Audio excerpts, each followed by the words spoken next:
بسم اللہ الرحمن الرحیم۔ میرے پیارے مسلمان بھائیوں، آج میں آپ حضرات کے سامنے بڑے ہی اہم واقعہ کی وضاحت کرنا چاہتا ہوں۔ توجہ فرمائیں۔ لوگ کہتے ہیں کہ نبی کریم صلی اللہ علیہ وسلم کی اور امیر معاویہ رضی اللہ تعالیٰ عنہ کی آپس میں لڑائیاں تھیں، جھگڑے تھے، نفرتیں تھیں، خاندانی کوئی تعلق نہیں تھا، لیکن انشاءاللہ العزیز آج میں آپ حضرات کے سامنے یہ ثابت کروں گا کہ نبی کریم صلی اللہ علیہ وسلم اور حضرت امیر معاویہ رضی اللہ تعالیٰ عنہ کا آپس میں گہرا تعلق تھا، آپس میں محبت تھی، پیار تھا اور خاندانی گہرا تعلق تھا۔ توجہ فرمائیں۔ لوگ کہتے ہیں بنو عباس اور بنو امیہ کی آپس میں لڑائی تھی، آپس میں جھگڑا تھا، دشمنی تھی۔ میری گزارش ہے کہ اعتراض کرنے والے نے صرف یہ کہہ دیا ہے کہ بنو امیہ اور بنو عباس کی آپس میں دشمنی تھی، مگر دلیل کے طور پر نہ کوئی بات پیش کی ہے، نہ کوئی واقعہ پیش کیا ہے کہ آپس میں دشمنی ثابت ہو۔ لیکن جیسے لوگ کہتے ہیں بنو عباس کا اور بنو امیہ کا آپس میں اختلاف تھا، پہلی بات تو یہ ہے اختلاف اور چیز ہوتی ہے اور دشمنی اور چیز ہوتی ہے۔ مثال کے طور پر جس طرح دیوبندیوں اور بریلویوں میں کل 10ویں اور 40ویں کا اختلاف تو ہے مگر دشمنی نہیں ہے، اذان سے قبل صلاۃ و سلام کا اختلاف تو ہے مگر دشمنی نہیں ہے۔ اسی طرح سنیوں کا اہل حدیثوں سے فاتح خلف الامام میں، آمین بالجہر میں، رفع الیدین میں اختلاف تو ہے مگر دشمنی نہیں ہے۔ شاید آپ کو بات سمجھ آ گئی ہو کہ اختلاف اور چیز ہوتی ہے، دشمنی اور چیز ہوتی ہے، اور یہ کہنا کہ ان کی آپس میں لڑائی تھی یہ تو بالکل جھوٹ ہے۔ نہ تو تم نے دونوں خاندانوں کا زمانہ پایا، نہ ہم نے دونوں خاندانوں کا زمانہ پایا، لیکن تم نے ان کا آپس میں جھگڑا ثابت کرنے کے لیے نہ کوئی بات پیش کی، نہ کوئی واقعہ پیش کیا، نہ کوئی ثبوت دیا، مگر ہم انشاءاللہ العزیز شواہد پیش کریں گے اور دلائل سے ثابت کریں گے کہ دونوں خاندانوں کا آپس میں پیار تھا، مگر یہ بات تو پکی ثابت ہو چکی ہے کہ تم لوگ بنو عباس اور بنو امیہ کا جھگڑا ثابت کرنے پر تلے ہوئے ہو، اور ہم انشاءاللہ العزیز دونوں خاندانوں کا آپس میں پیار اور محبت ثابت کر کے رہیں گے۔ پہلے میں آپ حضرات کے سامنے خاندانی لحاظ سے بات کروں گا تاکہ آپ کو پتہ چل جائے کہ نبی کریم صلی اللہ علیہ وسلم اور امیر معاویہ رضی اللہ تعالی عنہ کے خاندانی لحاظ سے کتنا گہرا تعلق اور پیار تھا۔ توجہ فرمائیں۔ اسلامی تاریخ میں دو بڑے خاندان گزرے ہیں، ایک بنو ہاشم ہے، ایک بنو امیہ ہے۔ نبی کریم صلی اللہ علیہ وسلم کے پردادا کے والد کا نام عبد مناف تھا۔ یہاں پر بڑی ایک پیاری چھوٹی سی بات ہے، توجہ فرمائیں، بڑی مزیدار بات ہے۔ نبی کریم صلی اللہ علیہ وسلم کے والد کا نام تھا عبداللہ، آگے ان کے والد کا نام تھا عبد المطلب، عبد المطلب کے والد کا نام تھا ہاشم، ہاشم کے والد کا نام تھا عبد مناف، یعنی کہ نبی کریم صلی اللہ علیہ وسلم کے پردادا کے والد کا نام عبد مناف تھا۔ اللہ کے نبی کے پردادا کے جو والد تھے ان کا نام کیا تھا؟ ان کا نام عبد مناف تھا۔ عبد مناف کے دو بیٹے تھے، ایک کا نام امیہ تھا، ایک کا نام ہاشم تھا۔ یہ جو امیہ اور ہاشم ہیں یہ کملی والے کے پردادا کے والد کے بیٹے ہیں۔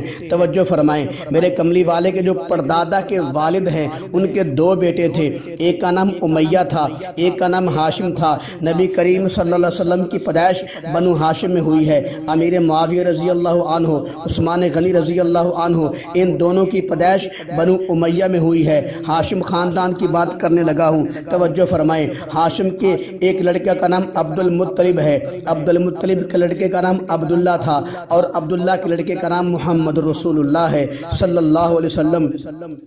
آگے امیہ خاندان کی بات کرنے لگا ہوں۔ امیہ کے ایک لڑکے کا نام حرب تھا، حرب کے آگے تین بیٹے تھے، ایک کا نام ابو سفیان تھا، دوسرے کا نام عفان تھا، تیسرے کا نام حکم تھا۔ پھر ان تینوں کے آگے ایک ایک بیٹا ہے۔ ابو سفیان کے بیٹے کا نام امیر معاویہ تھا، عفان کے بیٹے کا نام عثمان تھا، اور حکم کے بیٹے کا نام مروان تھا۔ جناب اب بتائیں یہ خاندانی اختلاف ہے یا پیار ہے؟ خاندانی پیار اس نسبت سے معلوم ہوا کہ عبد مناف جو ہیں نبی کریم صلی اللہ علیہ وسلم کے بھی دادا تھے، ابو سفیان کے بھی دادا تھے، امیر معاویہ رضی اللہ عنہ کے بھی دادا تھے، عثمان غنی رضی اللہ عنہ کے بھی دادا تھے، مروان کے بھی دادا تھے، یہ سب کے دادا عبد مناف تھے۔ آگے میں کملی والے کی پھوپھیوں کی بات کرنے لگا ہوں، توجہ فرمائیں۔ نبی کریم صلی اللہ علیہ وسلم کی دو پھوپھیاں تھیں، ایک کا نام صفیہ تھا، دوسری کا نام بیضا تھا۔ ان دونوں کا نکاح امیہ خاندان کے لڑکوں سے ہوا تھا۔ حضرت حضرت صفیہ رضی اللہ تعالی عنہ کا نکاح حضرت حارث سے ہوا تھا اور بیضا کا نکاح قریظہ سے ہوا تھا۔ لوگ کہتے ہیں آپس میں دشمنی تھی، ہم نے انشاءاللہ ثابت کر دیا کہ محبت تھی۔ اگر دشمنی ہوتی تو نبی کی پھوپھیوں کا نکاح بنو امیہ کے لڑکوں سے نہ ہوتا۔ یہ رشتہ ہونا اختلاف کی دلیل نہیں ہے، یہ پیار کی دلیل ہے۔ توجہ فرمائیں، اب میں نبی کریم صلی اللہ علیہ وسلم کی صاحبزادیوں کی بات کرنے لگا ہوں۔ توجہ فرماؤ، میرے کملی والے کی 4 صاحبزادیاں تھیں، ان چاروں میں سے 3 کی شادیاں امیہ خاندان سے ہوئی تھیں۔ نبی کریم صلی اللہ علیہ وسلم کی سب سے بڑی بیٹی حضرت زینب رضی اللہ تعالی عنہ کا نکاح قاسم ابن ربیع سے ہوا تھا، یہ امیہ خاندان سے تھے۔ حضرت رقیہ رضی اللہ تعالی عنہ کا نکاح عثمان غنی سے ہوا تھا رضی اللہ تعالی عنہ، یہ بھی امیہ خاندان سے تھے۔ اور میرے کملی والے کی تیسری بیٹی مبارکہ ام کلثوم رضی اللہ تعالی عنہ، ان کا نکاح بھی عثمان غنی سے ہوا تھا رضی اللہ تعالی عنہ۔ میں نے پہلے بتا دیا ہے یہ امیہ خاندان سے تھے۔ نبی کریم صلی اللہ علیہ وسلم کی دوسری بیٹی رقیہ رضی اللہ تعالی عنہ، جب ان کا انتقال ہوا تو اللہ کے نبی نے اپنی تیسری بیٹی حضرت ام کلثوم رضی اللہ تعالی عنہ کا نکاح عثمان غنی رضی اللہ تعالی عنہ سے کر لیا، اور پھر یہ فرمایا اے عثمان، کاش اگر میری 40 بیٹیاں ہوتی تو ایک ایک کر کے تیرے نکاح میں دیتا جاتا۔ یہ کس کو فرمایا تھا؟ یہ عثمان غنی کے بارے میں فرمایا تھا۔ عثمان غنی کون تھے؟ یہ امیہ خاندان کے تھے۔ اور ایک اور روایت کے اندر آتا ہے اللہ کے نبی نے فرمایا اے عثمان، کاش اگر میری 100 بیٹیاں بھی ہوتی تو ایک ایک کر کے تیرے نکاح میں دیتا جاتا۔ کس کے نکاح میں دینے کی بات کر رہے ہیں؟ یہ امیہ خاندان کا ایک چشم و چراغ ہے جس کو کملی والے کا وزیر خزانہ بھی کہا جاتا ہے، جس کا نام عثمان غنی ہے رضی اللہ تعالیٰ عنہ۔ اس کو 100 بیٹیاں دینے کا میرے کملی والے نے اعلان کر دیا۔ توجہ فرمائیں، حضرت فاطمہ رضی اللہ تعالیٰ عنہ نبی کی چوتھی بیٹی تھی، ان کا نکاح حضرت علی رضی اللہ عنہ سے ہوا تھا۔ علی رضی اللہ تعالیٰ عنہ بنو ہاشم سے تھے۔ میرے عزیز بھائیوں، اب میں کملی والے کی بیویوں کی بات کرنے لگا ہوں۔ توجہ فرمائیں، نبی کریم صلی اللہ علیہ وسلم کی پہلی بیوی حضرت خدیجہ ہے رضی اللہ تعالی عنہا، یہ بھی امیہ خاندان سے تھی۔ میرے کملی والے کی ایک بیوی کا نام میمونہ بنت حارث ہے، یہ بھی امیہ خاندان سے تھی۔ میرے کملی والے کی ایک بیوی کا نام ام حبیبہ ہے، یہ ابو سفیان کی بیٹی تھی، امیر معاویہ کی سکی بہن تھی، یہ بھی امیہ خاندان سے تھی۔ توجہ فرمائیں، نبی کی پھوپھیاں امیہ خاندان میں گئیں، نبی کی بیٹیاں امیہ خاندان میں گئیں، نبی کی 3 بیویاں امیہ خاندان سے آئیں۔ اب ان تمام رشتوں کے بعد کیا اب بھی کوئی کہہ سکتا ہے کہ بنو عباس اور بنو امیہ میں اختلاف تھا، جھگڑا تھا، لڑائی تھی؟ میں کہتا ہوں اب وہی کہہ سکتا ہے جو اسلام سے واقف نہیں ہے، جو نبی کے خاندان سے واقف نہیں ہے۔ اب میں آپ حضرات کے سامنے آخری بات کرنے لگا ہوں، وہ یہ ہے کہ نبی کریم صلی اللہ علیہ وسلم کی امیر معاویہ رضی اللہ تعالی عنہ سے کتنی رشتہ داریاں تھیں۔ توجہ فرماؤ، نبی کریم صلی اللہ علیہ وسلم کی امیر معاویہ رضی اللہ عنہ سے 3 رشتہ داریاں تھیں۔ پہلے رشتہ داری سماعت فرمائیں، امیر معاویہ رضی اللہ عنہ کی نبی صلی اللہ علیہ وسلم سے پہلی رشتہ داری یہ تھی کہ حضرت معاویہ رضی اللہ عنہ کی چھوٹی بہن ام حبیبہ یہ نبی کی بیوی تھی۔ دوسری رشتہ داری سماعت فرمائیں، امیر معاویہ رضی اللہ عنہ کی ایک بیٹی تھی جس کا نام رملہ تھا، اس رملہ کا نکاح عبداللہ سے ہوا تھا۔ یہ عبداللہ کون ہے؟